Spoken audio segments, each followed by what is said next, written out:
Thwack! The faded cloth bag flew from his hand, hit the steps, and then plopped into a puddle of rainwater right in front of Euronext Tech's gleaming, rotating logo. Get out of the way! We're hiring programmers here, not taking in beggars. As soon as the words were out, the long line of applicants under the eaves erupted in laughter. A light drizzle fell on his messy gray hair, matting it into small clumps.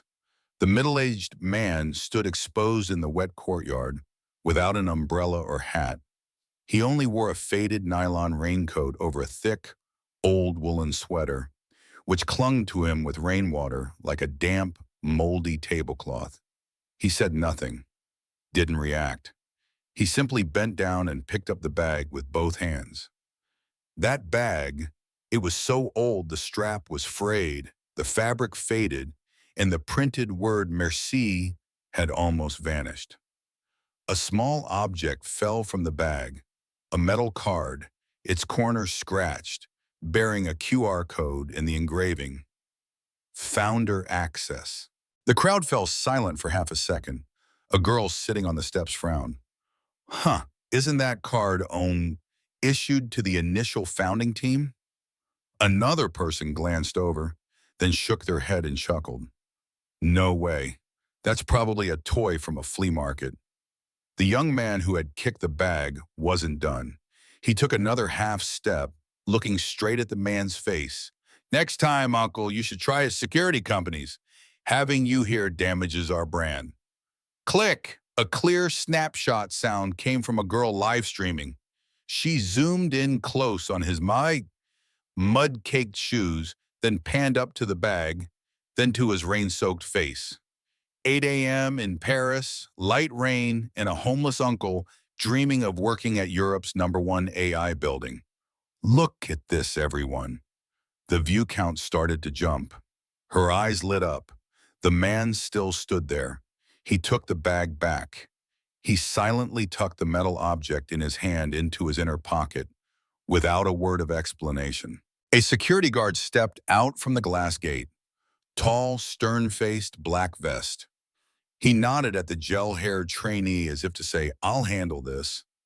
The security guard approached, his eyes wary. "Excuse me, sir. This is a priority area for job applicants. We can't have you disrupting public order." The man just nodded slightly. "I'm here to apply for a janitor position." The atmosphere seemed to shatter. A girl behind covered her mouth. A young man shook his head, whispering, "Janitor, here?" The security guard hesitated for a moment, but then his voice firmed up. "Yes, I understand, but you can't stand in the middle of the entrance. Please move to the side." No one defended him. No one stepping forward to help. Only the phones continued to record. The live streaming girl's chat keyboard clicks continued. Cloth bag, torn shoes, raincoat, and founder access? WTF? The rain started to fall heavily again. The stone floor gleamed with streaks of water, like a broken mirror. The man slowly backed towards a stone pillar near the wall. He didn't look at the crowd, not at the camera, no defense. He just lifted his head and looked at the Euronext Tech logo slowly rotating behind the glass.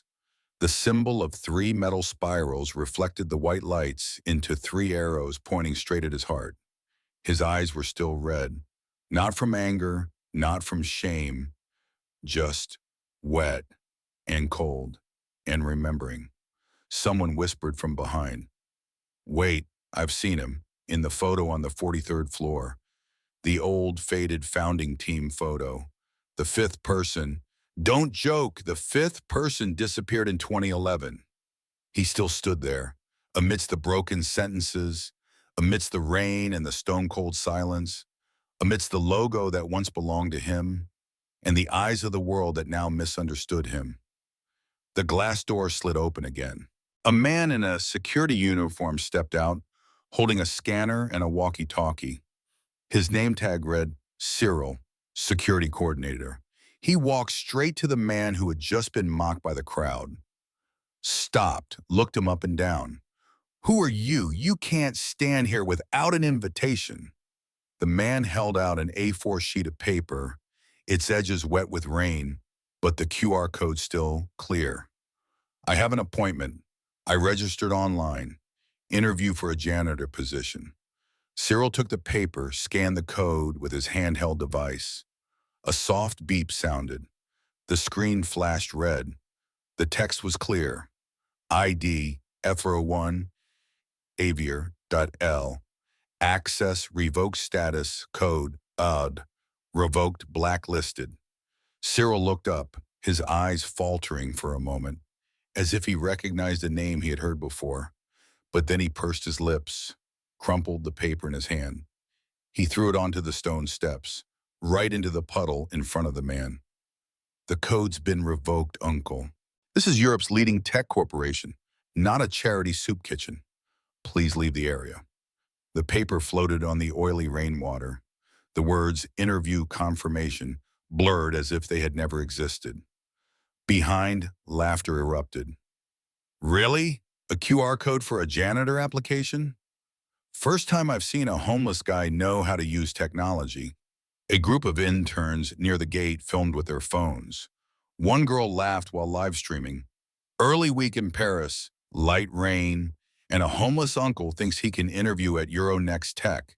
Even Netflix couldn't write the script.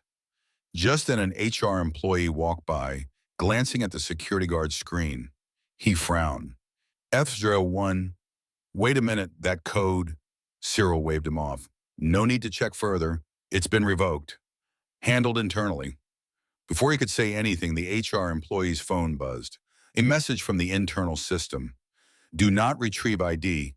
F01 Xavier Dedel. Maintain silence per directive from the 43rd floor. He swallowed hard, looked at the man in front of him, who was bending down, picking up his slipped bag strap. He said nothing more. The man backed away. No argument, no justification. He just went to the steps near the stone pillar, sat down, right where the light from the Euronext Tech logo reflected on the whetstone. He didn't look up. He just pulled a white, folded square of cloth from his inner pocket and wiped a scratch on his finger. The blood had dried, but he still wiped it, as if wiping something else. Someone nearby whispered, "Isn't he the one from the founding photo on the 43rd floor? The fifth person?" Another scoffed. "That person disappeared over 10 years ago. Can't be him. Look at him. Wet clothes, torn bag, muddy shoes." The rain began to pour. The revolving door closed automatically. The world inside the building seemed completely separate from him. No one looked back. But he still looked in through the reflective glass at the logo silently turning on the ceiling. His eyes held no anger, no resentment, just recognition. The crowd joins in, coffee is spilled on him. Third floor, AI engineer interview room. A young candidate was answering a question. In your opinion, what should a good tech company start with? He pondered for a few seconds. Not with the product, but with how it treats the lowest person in the company. In the main lobby outside, the man still sat by the stone pillar beside the reflected logo. His shirt still had old coffee stains, the back not quite dry. An intern hurried out carrying a large tray of coffee. Distracted by his phone, he bumped into the man's knee, causing the whole tray to tilt. An uncovered coffee cup spilled right onto the faded cloth bag at the man's feet. The dark brown liquid soaked through the fabric, into the strap, then dripped onto the stone floor. "Sorry, I didn't—" Before he could finish, a female voice cut him off. "What is this?" A woman stepped out from the glass door. Black dress, hair in a bun, employee badge, Justine, lobby administrative manager. She didn't ask, didn't look at him. She just approached, stomped hard on the top of the bag with her heel, causing more coffee to spill out, staining his leg. Her voice was as mechanical as a machine. "Who allowed you to sit blocking the entrance? This bag is dirtying the stone floor. Do you think this is a park?" The man looked down at his bag very slowly. He took the cloth from his pocket, the faded white cloth, and began to wipe the bag strap. Each wipe was unhurried, as if wiping a memory. He said nothing. The surrounding crowd whispered, "What an old bag. Spilled coffee will make it stink even more. Who can stand it?" And this guy is sitting there like he owns the place. Really creepy. A young girl started to step forward, holding a tissue, but the manager glared at her. "This area is under security camera surveillance. Do not approach strangers without authorization." The girl froze, stepped back, stuffed the tissue into her pocket. A janitor stood silently nearby, holding a mop, looking at the coffee-stained cloth bag. He sighed softly, shook his head, but did nothing more. On the third floor, the interview panel was reviewing a behavior assessment and report. One of them glanced at the security camera monitor, split into 4 views. What's happening in the lobby? Is someone sitting in the wrong area? An assistant quickly scanned the screen. A man, unidentified, but not causing any trouble. No one stopped. No one checked further. Back to the ceiling camera. The recording light blinked once. A short text appeared. F1 Xavier L. Facial match, 89%, 94%, 97.2%. The recognition system was reprocessing the data. But before it could complete, an override command from the 43rd floor appeared. Override, reauth denied, purge active. Everything went dark, but the log entry remained. The man bent low, using the edge of the cloth to wipe a long streak on the bag where the coffee had spilled. Someone asked, "What are you carrying in that bag that you're guarding so carefully?" He didn't look at them. He just said softly, "Back then, I used to carry this company's founding documents in this very bag. Now it's used to wipe up coffee." No one spoke, only the sound of rain starting to patter again. Each drop rolled down his face, mixing with his graying hair, his darkened clothes. On the live stream screen, Euronext Tech, the ethics question is being answered in the lobby, not by an applicant. Clip plays, the director steps out from the screen. The rain stopped completely. The main lobby was cleaned up. The spilled coffee on the stone floor had dried, leaving only a faint mark. The man still sat on the edge of the steps, his back slightly hunched, his eyes on the building's ceiling. Inside, the internal speaker system announced, "All applicants and employees are invited to the ground floor auditorium. The interviews have concluded. Results will be announced centrally." The steady sound of moving footsteps echoed. The group of interns stopped filming. Justine wiped her hands with a tissue, turned away. Cyril glanced at the man for a moment, then also went inside. No one invited him. No one thought he would follow. Auditorium, a huge space like a cinema, an LED screen covering the main wall. Soft white light shone down from the ceiling, seats arranged in an arc facing the stage. Most thought there would be a presentation of outstanding candidates. A few whispered, probably an internal announcement, or the usual annual inspirational clip. The live streaming girl hid her camera in her sleeve, still wanting to get the last bit of content. At the back, a technical security staff member sat before the projection control desk. His eyes scanned a file just sent from an anonymous account. No identity, no signature, only a subject line. Retest real-time ethics assessment system. Public broadcast requested. He frowned, about to delete it, but an internal command appeared from the 43rd floor server. Override secured by Mark.L. Route 01 access cannot be refused. His heart skipped a beat. Mark.L. The lights went out. The screen lit up. No theme music, no transition effects, just a video from the ceiling camera. Raw, clear, unedited, 6:38 a.m. The man appeared for the first time, wet shoes, faded cloth bag, kicked away. The crowd laughed. The guard crumpled the paper, threw it into the puddle. The coffee spilled. The heel stomped on the bag strap. The man wiped the coffee stain with the faded white cloth. No argument. No words. Just wiping. No one interrupted. No one objected. The entire auditorium sank into a dry silence. The live-streaming girl's face turned pale. Justine shrank back. An intern dropped a water bottle. Cyril broke out in a sweat, his hands on his thighs, stiff. The screen changed angle, security footage from the third floor.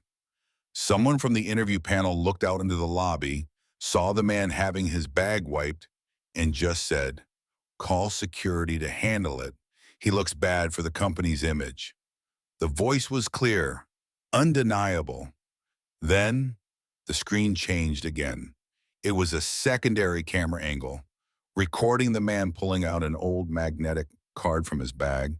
The code faded, but the recognition system displayed F01, Mark Leclerc, owner of Euronext Ethics System, founding level access. Everyone held their breath. The F01 code. The founder of Euronext, who had disappeared from the system after the restructuring 9 years ago. The screen went dark. The lights came on, but not from the main stage. A side door, usually only for technical staff, opened. The man walked in. Still the old coat, still the cloth bag, but this time his posture was straight. His eyes didn't avoid anyone. Each step, slow, deliberate, like a bridge between past and present. A logistics staff member rushed over, placing an unannounced nameplate on the lectern. Mark Leclerc, Managing Director, EU Region, Department of HR Strategy and Corporate Culture. No one could believe it. No one clapped. A member of the panel, the one who had asked, "How would you treat the lowest person in the company?" shot up and then sat down immediately. His face was ashen. The live streaming girl turned off her camera herself, pushed her phone to the bottom of her bag. Cyril stammered, "I didn't know. The system had revoked. I was just following orders." Justine was speechless. Her hands hung limply, her red nails sweating. Mark stood at the lectern, didn't look at the nameplate, didn't identify himself. He looked down at the auditorium, his gaze passing over each person. To the group that had insulted, laughed, filmed, he said very slowly, "I didn't come back to reclaim my status. I just wanted to see how quickly the ethical values, once handwritten, had been forgotten." No one clapped. No one moved. Only the sound of collective held breath in the air. The lights on the screen went completely out. But one final line lit up. From the 43rd floor security system, Profile F01, founding rights restored. The mockers are publicly dismissed. Silence, as if the entire auditorium had just heard a sentence pronounced without need of a gavel. No one moved. No one blinked. Mark stood there, not turning away. The faded cloth bag was still in his hand, wet with coffee, crumpled, its strap frayed. His hand rested lightly on the strap, stroking it slowly. His eyes held no resentment, only a look of regret. "I used to think if ethical values were written in a handbook, they would be remembered. But it turns out not everyone reads it, especially when they think no one is watching." He looked up, towards the front row where Justine sat, her back rigid. The screen behind him suddenly displayed a sequence of behavior extracts. Insulting an applicant in the lobby, deliberately stepping on personal belongings, camera recording, "Get rid of that person, he's an eyesore." An HR employee placed a file on the lectern. The MC, present for the first time, read slowly, "Administrative Manager Justine Duroc, serious violation of the Code of Ethics. Contract terminated effective immediately. Permanently blacklisted from the entire Euronext system." Justine jumped up. I I didn't know who you were. I didn't mean to. Mark didn't reply. He just looked. Silently, she backed away. Her heel caught on a chair leg. She fell. The sound of her employee badge hitting the floor. The chip flashed, then went dark. The live streaming girl, Matilda, trembled. The screen switched to an excerpt from her live stream. Homeless coder applying Wadaram Sonia better than Netflix, laughing emojis, fire emojis, nearly 2,300 shares. A command line displayed Guaya. Request removal of all content. Banned from all Euronext recruitment and ecosystem for 24 months. She cried, not because of the ban, but because the screen behind her continued to show her laughing in the video when his bag was stomped on. Mark turned to her. I don't need an apology from you, but perhaps you should apologize to yourself later on. She hunched over, dared not look up. Security guard Cyril bowed his head, his voice low. I was following procedure. I didn't know you were. Mark cut him off, but his voice wasn't cold. I know. But as the first person with a baton in hand, you could have been the first not to use it. Cyril was silent. His eyebrows trembled slightly. He stood at attention, then bowed deeply. In the third row, another intern, Louis, who had joined in the laughter, suddenly stood up. This morning, I laughed too, but I didn't film, didn't kick the bed. I just watched. I know that was wrong too. The auditorium turned its gaze towards him. No one said anything. Mark nodded slightly. You're the first to tell the truth. I hope you're not the last. The system projected a final excerpt. A person wearing a wrinkled shirt, thin build, holding an umbrella to shield him from the rain earlier that morning. Pulled by a colleague, but still stayed.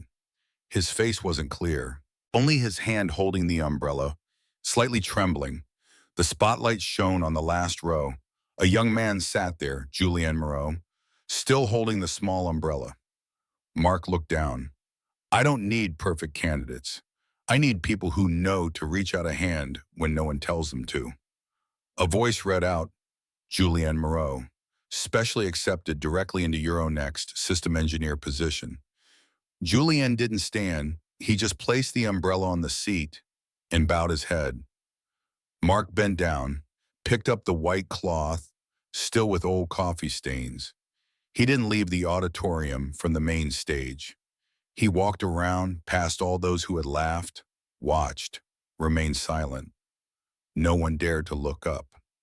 As he passed, the ceiling lights subtly changed color, from white to blue. The Euronext symbol on the wall reflected down to the center of the auditorium where he stood. A small detail appeared on the final screen.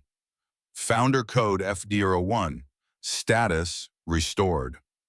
Mark stopped, touched the frayed cloth bag, folded the cloth and put it inside. I didn't come back here to demand justice. I came back to see how many people still remembered what it means to be kind when there are no cameras. The lights went out. Only the light from the wet umbrella remained, reflecting a gently falling drop of water, the final image that silenced people. After all eyes had left him, Mark still stood in the middle of the lobby, where that morning he had been shooed away like a vagrant. The rain had stopped, but the stone floor was still streaked with water. In the exact same spot where his cloth bag had been kicked, a faint brown coffee stain remained. Mark walked over, slowly, without a sound from his shoes. He sat down on the steps where he had huddled that morning to avoid notice. From the faded bag, he pulled out an old bronze plaque, edges scratched, corners worn. On it was engraved a faded inscription, Raymond Leclerc, Internal Janitorial Staff, 2003-2018. His hands trembled slightly, not from the cold, but because this plaque had once been removed from the building on the very day his father was fired for wearing old, dirty work clothes. And because No one had spoken up for him then. He silently took out his handkerchief, still the same one from that morning, and wiped the bronze clean of dust. No one around, no one watching. He didn't need an audience, just one last time to return his father's name to where it once belonged. On the empty reception desk, there was a small, face-down picture frame. Mark walked over, turned it up. It was a black and white photo, a man in janitor's palomos, smiling gently, holding a mop. The background was the very wall where Mark had coffee spilled on him today. The eyes of father and son were strikingly similar, but only one remained. Mark placed the handkerchief down beside the photo. It was dry, but still held the stain from that morning.